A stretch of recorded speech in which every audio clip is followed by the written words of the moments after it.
So then, we're a few thousand kilometers on now from when I changed the, on the Griso here, I changed the timing chain and tensioner to the Velcro. It's quite a long tensioner versus the stock standard original. So I've just started it up and just sitting here idling as it does.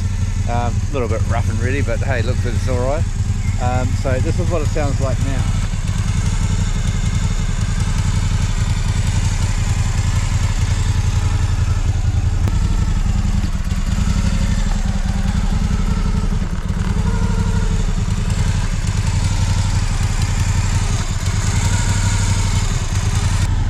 So yes, there is still a whine.